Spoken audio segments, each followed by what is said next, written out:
최도전, 모든 도전 다 하는 최도전이라는 채널 소개와 함께 갖가지 도전을 컨텐츠로 찍어 올리는 유튜버로 쇼츠 영상 알고리즘을 통해 떡상한 혜성같은 유튜버입니다. 누구나 예상할 수 있듯 본인의 성인 최씨와 주 컨텐츠인 도전을 합쳐 최도전으로 만들었으며 당연히 만드는데도 얼마 걸리지 않았지만 만들자마자 이건 끝났다, 성공각이다 라고 생각했다고 합니다. 영상 하나에 사람들이 즐거워하는 모습을 보고 똑같이 행복하게 만들어주자는 취지에서 유튜브를 시작하게 되었고, 이는 조회수에서도 알 수 있듯 매 영상당 최소 30만 명 이상의 사람들을 즐겁게 해주고 있습니다. 이런 그의 첫 영상은 민트초코 다이어트 영상. 민초 극혐러들에게는 지옥 그 자체인 컨텐츠지만 초장부터 좋은 반응을 보이면서 도전한 타이틀을 획득하며 이후 신박한 아이디어로 많은 사람들에게 사랑받는 유튜버 중 한 명이 되었습니다. 활동명답게 도전이 메인 컨텐츠지만 일부러 어려운 도전만 골라있기 때문에 쉬운 컨텐츠는 없었다고 합니다. 그도 그렇듯이 지금까지 진행한 컨텐츠만 봐도 삼각김밥 밥알개수 3기, 샤프심 하나 다 쓰기, 지옥의 끝까지 쓰기, 커피 믹스 안에 들어있는 커피가루 3기 등 흡사 메이플 스토리 인내의 숲보다 더한 인내심을 자랑하며, 당연히 적지 않은 시간이 들어가기 때문에 영상의 길이는 평균 1, 2분, 이 짧은 시간을 위해 하루 종일 편집한다고 합니다. 참고로 쇼츠 영상은 평균 한두 시간, 일반 영상은 하루 종일 편집하며 힘이 너무 들어 편집자를 구할까도 고민했지만 영상을 보자마자 대부분 거절했다고 합니다.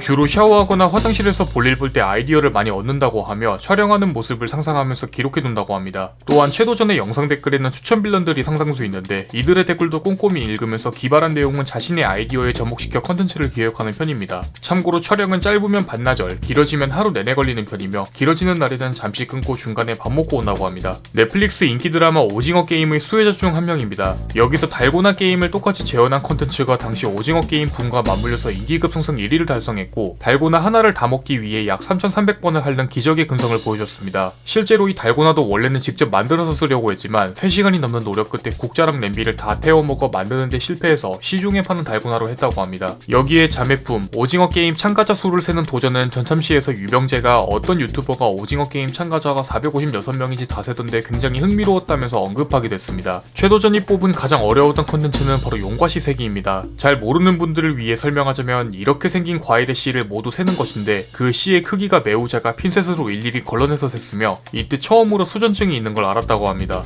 영상에선 대부분 편집됐지만 촬영 과정에서 손이 계속 떨려 용과씨가 잘 안 주어졌다고 하며 이 때문에 촬영 편집 시간이 배로 걸렸다고 합니다. 극한 도전이 컨텐츠지만 보는 이들도 혀를 내두른 도전이 있었으니 바로 취두부입니다. 지금까지 수많은 유튜버들이 취두부 먹방을 올렸지만 썸네일이 증명하듯 대부분 코를 막거나 얼굴을 찡그리는 편인데 최도전은 아무렇지도 않은 표정으로 무덤덤하게 먹는 모습을 보여줍니다. 여기서 취두부보단 두리안이 냄새가 더 심하고 맛이 없다고 하며 취두부에 대한 그의 열정은 댓글로도 많은 감탄을 보이면서 천생 유튜버라는 반응을 보입니다. 이런 그의 컨텐츠를 보면 주로 음식과 관련된 것이 많은데 대표적으로 햄버거 참깨세기, 감자튀김 브랜드별 개수 비교 등이 있습니다. 아무래도 음식이다 보니 관련 컨텐츠를 찍는 날에는 아무것도 먹지 않으며 촬영 끝나고 식사 대용으로 한꺼번에 다 먹거나 냉장고에 넣고 두고두고 먹는다고 합니다. 특히 감튀 영상을 찍을 때는 너무 많이 사서 아직도 냉장고에 상당수 보관되어 있고 틈날 때마다 에어프라이기에 튀겨 먹는다고 합니다. 이렇게 집에서만 하는 극한 챌린지와 다르게 비교적 가벼운 내용도 있는데 그 중에서도 섬 한 바퀴를 도는 컨텐츠는 보는 이와 하는 이 모두가 감동을 받는 훈훈한 분위기를 연출했으며 항상 집에서만 하다가 기존과 다른 방식으로 진행한 도전이 처음이어서 상당히 인상 깊었다고 합니다. 참고로 이 컨텐츠는 지인의 일을 도와주러 갈 겸 다이어트도 하고자 약 11kg를 걸었는데 섬 한 바퀴를 완전히 도는데 약 16,000보를 걸었으며 지금까지 했던 컨텐츠와 다르게 촬영 내내 행복했다고 합니다. MBTI는 ENTJ입니다. E는 대담한 통솔자 유형으로 전체 인구의 약 1.8%의 비율로 낮은 편이지만 사회적으로 가장 성공하는 유형이어서 분야별 영향력이 상당히 크다는 특징이 있습니다. 실제로 이 유형들은 어려운 도전을 마다하지 않는 끈기가 있어 전무직에 종사하는 경우가 많은데 어떻게 보면 최도전과 상당히 잘 들어맞는다고 할 수 있습니다. 하지만 아이러니하게도 최도전의 MBTI는 1년마다 바뀐다고 합니다. 지금까지 도전하는 남자 최도전에 대해서 알아보았습니다. 항상 여러분에게 여러 인물을 알려주는 유튜버 공지생 제이군이었습니다.